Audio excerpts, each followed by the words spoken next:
I do not understand how more people in the MMA sphere are not going after Sean Shelby. Now, we all know the face of the company, Dana White. We know Hunter Campbell. We know Joe Rogan. We know all the commentators.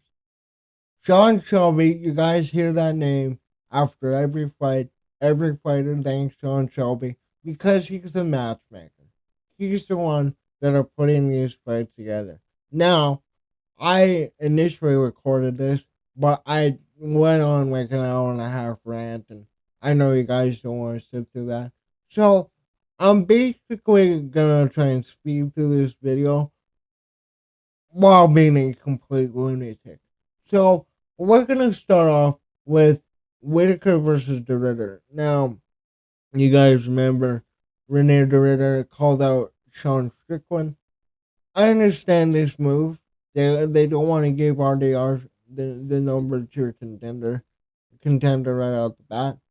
This fight is very interesting, especially where Robert Whitaker is in his career. Renier the Ritter, he had a very, very rocky debut against Gerald Marshall, but he's putting it together. He just stopped Bo Nickel. Again, I have no idea how Bo Nickel was the favorite in that fight. The moment that fight was announced, I knew instantly Bo Nickel was going to lose that fight. Because the almighty American wrestling, it's, it's shit. It's fucking shit. NCAA champion. This guy, blah, blah, blah, blah. I know that Gable Stevenson is eventually going to make his way into the UFC. I feel like a moderate guy, a moderate jiu-jitsu guy can beat majority of these NCAA guys. And now the main rant for this fight there, right here, is in the potential co-main event. Yeah, Movstar Evloev, who has beat, 6, 7, 8 people in the top 15, including the guy that just fought for the title and lost to Volkanovski. But no, we had to give it to Yair. Aaron Pico, too. This is a major, major step up. Like, usually, okay, you can look at this a few ways. They are bringing in a guy that they didn't develop, and they want to make sure that the guy that they developed beats him. Or Aaron Pico somehow upsets Evloev, and they'll probably give him an immediate title shot. Which, again, Aaron Pico is really good. It's a really fun addition to the roster, a really fun addition to 145, which is a decent division. We got a lot of names. But yeah, Nikita Krylov, Bogdan Guskov, Shara Magomedov. And the thumbnail of this video, the one that got announced that is not official yet, Piotr Yan, the number 2 contender, the guy that is on a 2-fight win streak, just beat Davison Figueiredo. Was it Davison Figueiredo? Yeah. He beat Davison Figueiredo, Song Yadong. Is taking on Marcus McGee. And this makes no sense to me on any level. Okay, so Marcus McGee is 10-1, right? You look at what he's done throughout his career. Started off 4-1, got submitted, and now he's on a 6-fight win streak. Debuted in the UFC in 2023. First round knockout, second round TKO, unanimous decision against Jonathan Martinez. And now he's fighting the number 2 contender. Why? Why? Again, I want to stress this. 35 years old. In the featherweight division. It's not like this is a young up-and-comer It's not like this is a guy that will be in the UFC for years to come. This guy maybe has 35, at most 3 to 4 years in the UFC. I know the conditioning has gone better, but again, why? How do you go from Jonathan Martinez to Piotr Jan? One of the best bantamweights to ever do it. Had a really good fight against Marab. Stuffed Marab's takedown. Um, beat Sean O'Malley, who again is fighting for the belt. Why? Oh, because he quit marijuana and he quit going on OnlyFans and looking at adult content. I don't know why I'm trying to, you know, avoid the Autobots on YouTube. But what the fuck are we doing? Who who was looking at this, looking at the bantamweight division and was like, you know what makes sense right now? Marcus McGee and Piotr Jan. And this is very disrespectful to not only Piotr Jan, but Marcus McGee. Why? Because when you push a guy down people's throats, when you give a guy a massive push, especially against a fan favorite Piotr Jan, they're gonna be hated. Nobody's going to like them. They don't deserve to be in the position that they are. He should be fighting, a guy maybe ranked like 7, 8, 9, 6 at the most. But the number 2 contender for a guy that is he the same age as Piotr Jan? Okay, 35. 35, 35, 35. Piotr Young, he's younger than him. I just had an aneurysm. And again, Figueredo, Song Yadong, went on a 3-fight losing streak. But again, Marab, Sean O'Malley, I thought he won that fight. And Aljamain Sterling, split decision. He beat Corey Sandhagen. He had the illegal knee against Aljamain Sterling before. But he was winning that fight comfortably. KO'd Jose Aldo, Uriah Faber, Jimmy Rivera. Basically beat up on the old timers and, yada, yada, yada. His whole career in that. Why? Why? Do not make this fight. Do not make this fight. Now, I want to, okay, actually, I want to go back to this. It is a good fight stylistically. I think that Marcus McGee can beat Piotr. I think that Marcus McGee can go on to be a top contender. But again, you're giving him the number 2 guy. You're giving him a top 5 bantamweight in my eyes. Now, I want to go over and look at the events this year. Now, I also find it ironic too. They have it as Gamma Klein, and they still have the poster. I know that they would have to make a completely different one for a fight that already happened. I get it; it's just a funny thing. But you had this card, which even with what happened with Macy Barber, was dog shit. It was fucking awful.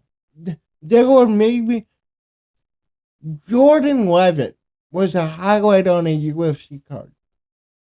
Jordan fucking Levitt was one of the highlights. Then you have Burns versus Morales. The Melchizedek Costa versus Joanna Rosa was good. Apart from that, though, the main event really was the only interesting fight on that card. UFC 350. They barely sold out. They barely sold half the tickets. Somehow, they ended up filling the crowd. I don't have proof of it, but I kind of think they gave away those tickets. I do not get how you can go from having a fight, barely selling half the tickets on Thursday, to having, the crowd mostly be filled. Corey Sandhagen versus Davison Figueredo. Decent card. Decent card. I like that one. India Carlos Protez don't really have an issue with that card. We know we did lose out on Jeff Neal versus Carlos Protez, which is a fight that I still want to see happen. Um, but yeah, UFC 314, the best card of the year. Um, Probably the most complete card from top to bottom. Out of a lot of good performances. The Pickles main event, though, and I want to stress this: Bryce Mitchell versus John Silva is probably the biggest fight to happen of the year, hype wise. And the UFC did absolutely fucking nothing for the promotion. It was purely a fan driven fight that ended up gaining a lot of hype. And people wanted to see this fight. And it was a good fight. Why couldn't the UFC do that? Why couldn't the UFC put together the promo packages? Why couldn't the UFC put together, a, a sit down? You guys remember back in the day, like when they would have fighters go into a black room and they would sit face to face and they would talk shit to each other for a half hour, and you would get a lot of good clips from those interviews. No, what do we got now? Oh, Dana White. Always go on Instagram, saves money. And Nina Drama. Nina Drama, dude. I'll get Nina Drama to interview. That's what we need. You get the thirst trap in there so that all these desperate men, will hype up the card purely because they see a woman with tits. Um, yeah. I might have burnt that bridge there, but hey, I really don't give a shit. Um, Emma versus Murphy, dog shit card. Absolute fucking abysmal card. Moreno versus Urseg, Mexico City was good. Um, I really enjoyed that card. You had your Mexican in the main event. Fuck's sake. Edwards versus Brady. Honestly, the main event is the only memorable fight on that card. Vittori versus Doedze, too. How was this a main event in 2025? Oh, I know why. This little motherfucker right here. UFC Apex. Everybody loves it, right? You guys remember when the whole world shut down and we made the Apex so we can continue? It was cool for the time. You do get to hear the shots while you do get to hear the corner, but it fucking absolutely destroys the hype on these cards. A lot of the hype for UFC events are driven by whatever city is hosting, because you get the anticipation, you get the whole fight week. You're like, wow, UFC's coming to my hometown. Maybe I'll look for tickets that I can't afford at this point. Unless they sell fucking nothing. Pereira versus Unquiet.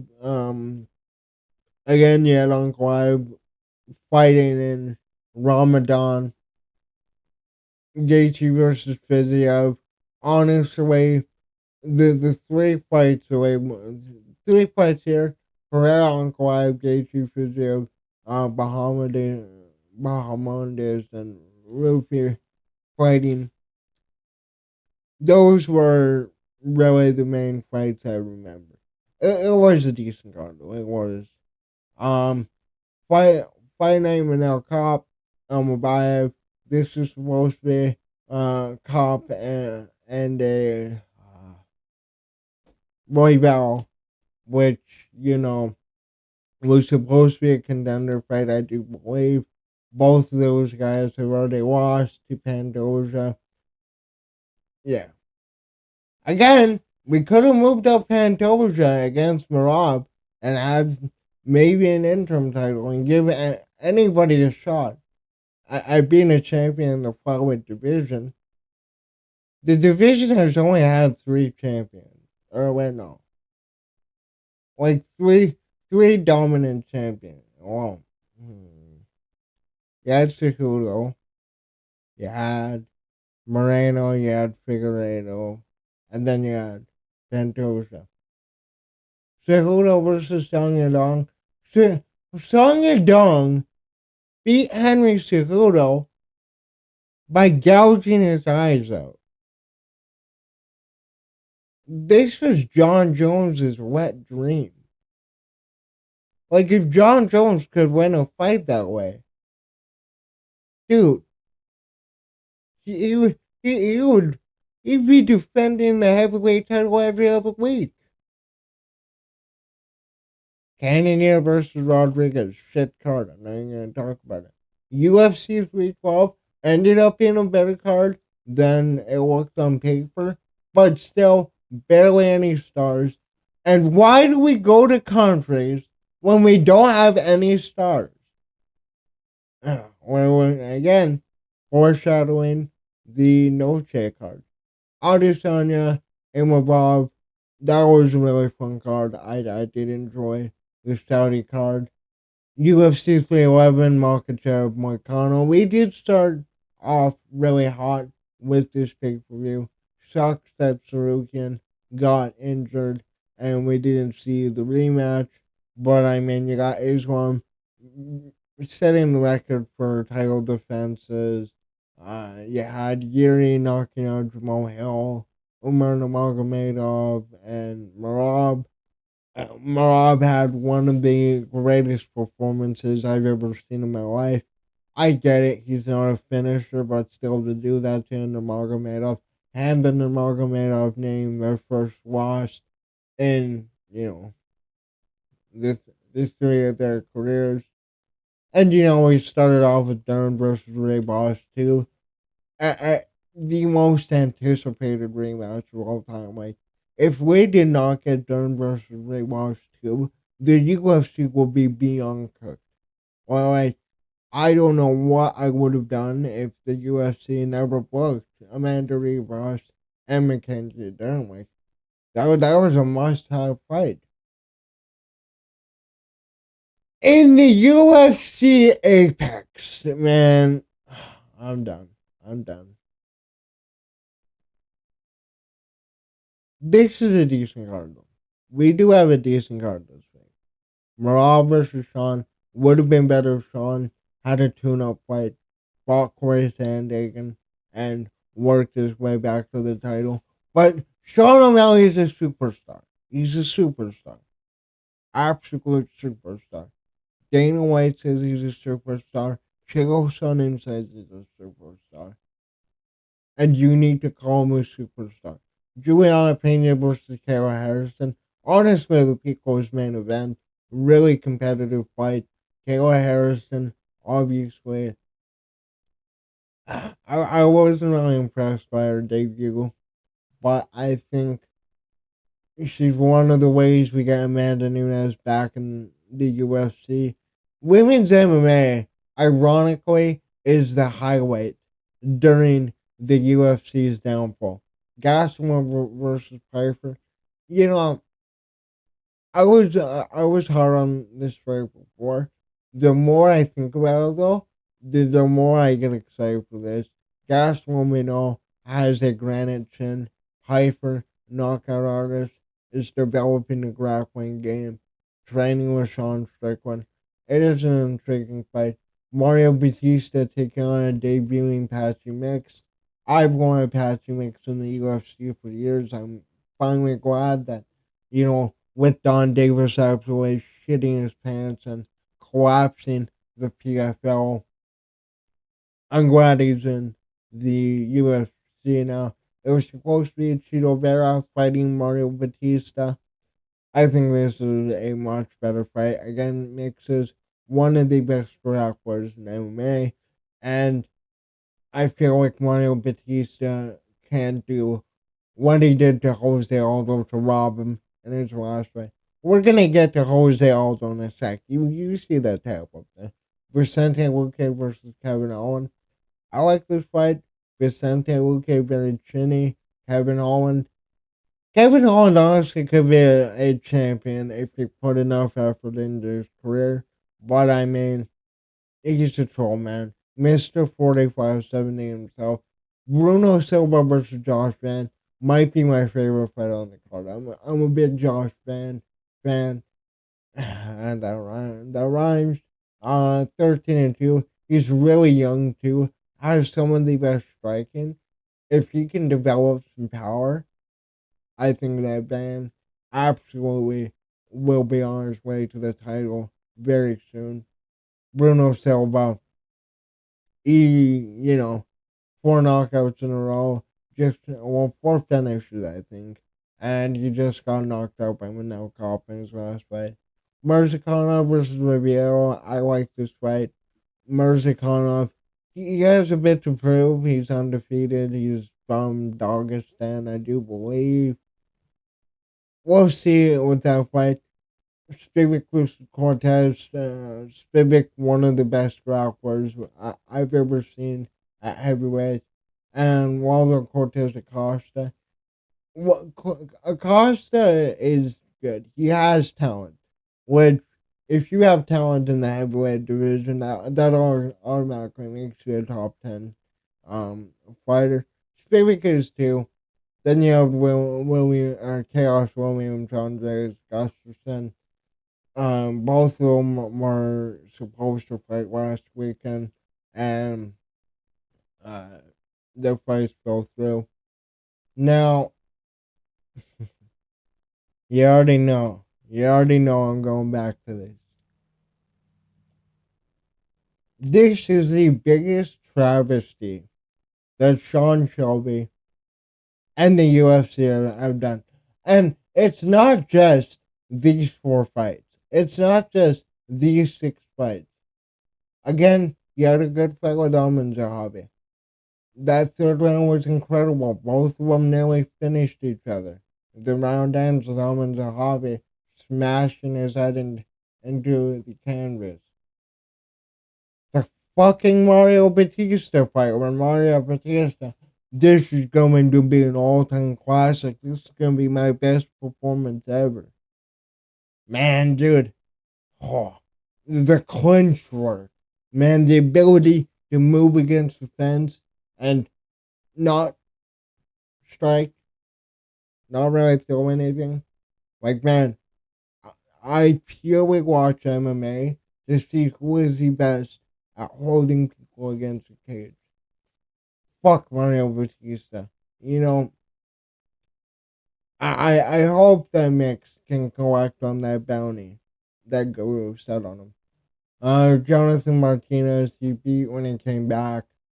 Which is the main reason they did this, I do believe. Because you guys remember, after he retired against Marab, really good fight against Marab, was able to defend every takedown, was able to have a lot of good moments in that fight.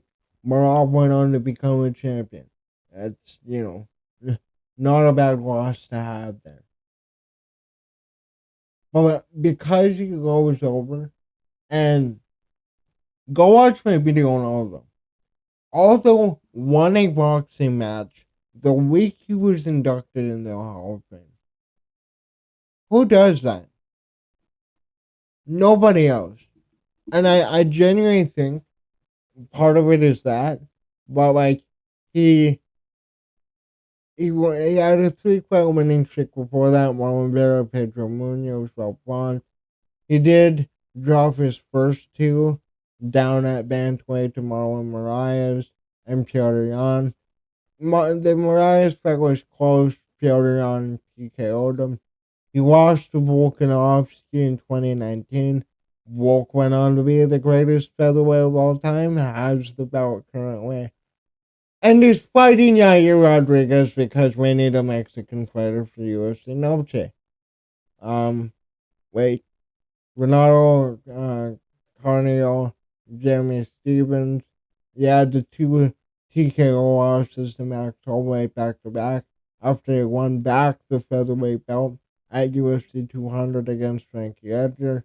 He had the 13-second knockout against Conor McGregor, which again, for a guy that was so crucial to the McGregor story, you would think they would treat him better. Without that Aldo fight ending the way it did, you don't have Conor Mania. You don't have the Floyd fight. I don't believe. Chad Mendes, he beat him. I believe he was the only person to beat Chad Mendes for the longest time. Ricardo Ramos KO'd Korean Zombie. Another win against Frankie Edgar. KO'd Chad Mendes in the first round, like I just mentioned. Kenny Flynn, he beat Mark Hominick, Manny Gambaran, Uriah Faber, Mike Thomas, Cub Swanson, early on in Cub Swanson's career. And then, his only loss was to Luciano Azevedo by a second round rear naked choke. Again, undefeated for 10 years. One of the greatest champs of all time. One of the greatest fighters of all time, period. And this is how he goes out. Jonathan Martinez, Mario Batista, Amin Zahavi. No Dominic Cruz fight, no TJ Dillashaw fight, no Henry Cejudo fight.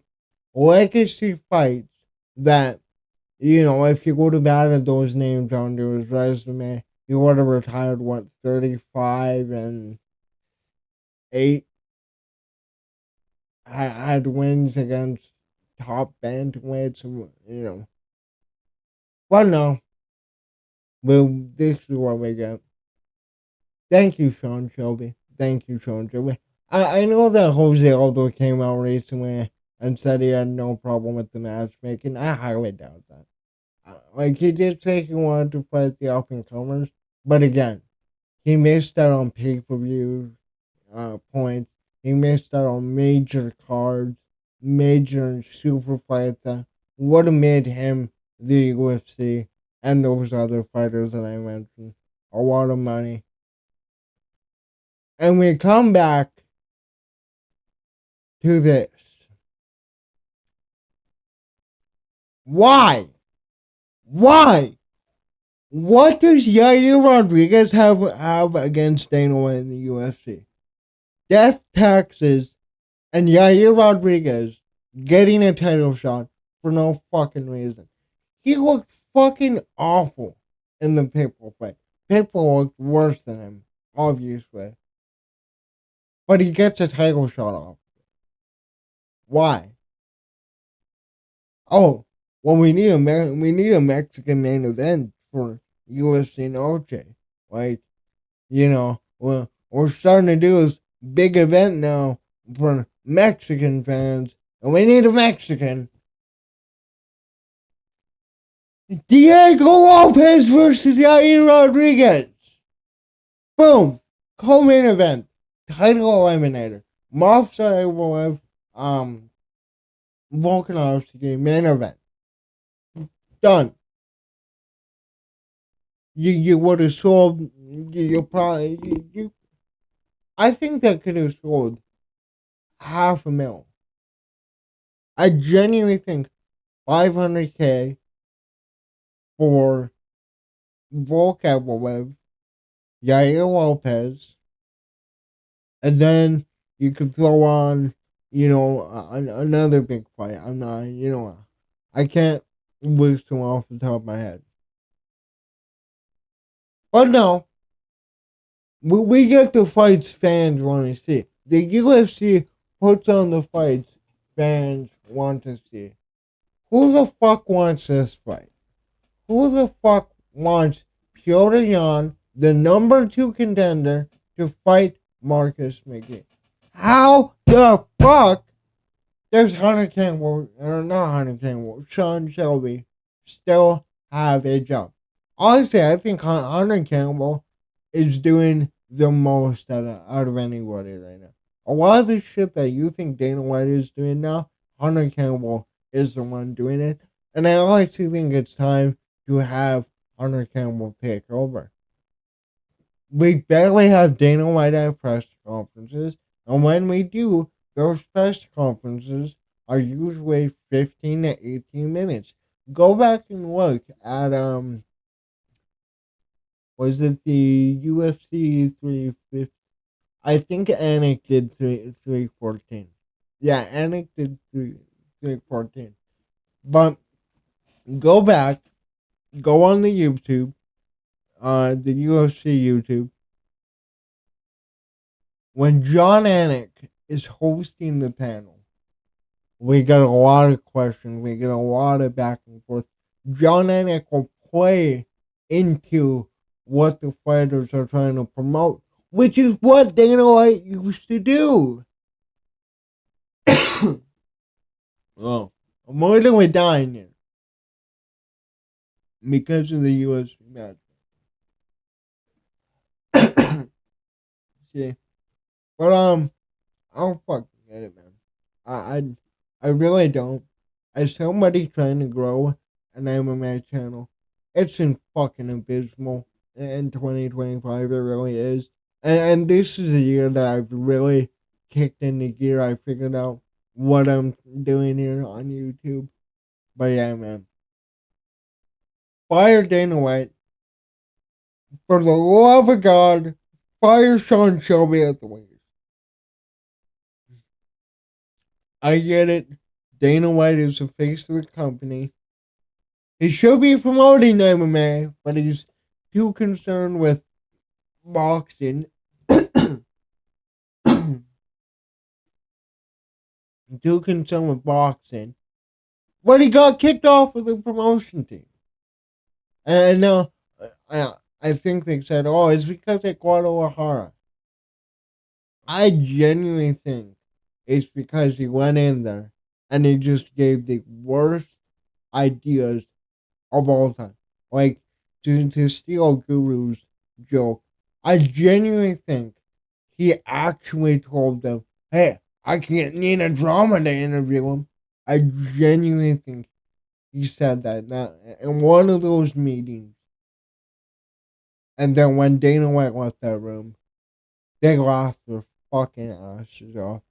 But I mean, again, I'm done. Like, I get more views by shitting on the UFC, by shitting on the fighters, but I want to be talking about MMA. I want to be talking about fights. I want to be breaking down fights. You know, talking about Morale versus Pantoja. The insane grappling match we could get there. The insane amount of pressure that both of them do. But no, we get Dana White going on Instagram Live and, you know, reluctantly announcing fights. But yeah, I had to go on a rant here. Thank you for watching. Let me know in the comments down below. What do you think is the most egregious booking in UFC? But yeah, I'm done. Maybe I get views here for yelling my head off, but just make UFC great again, please.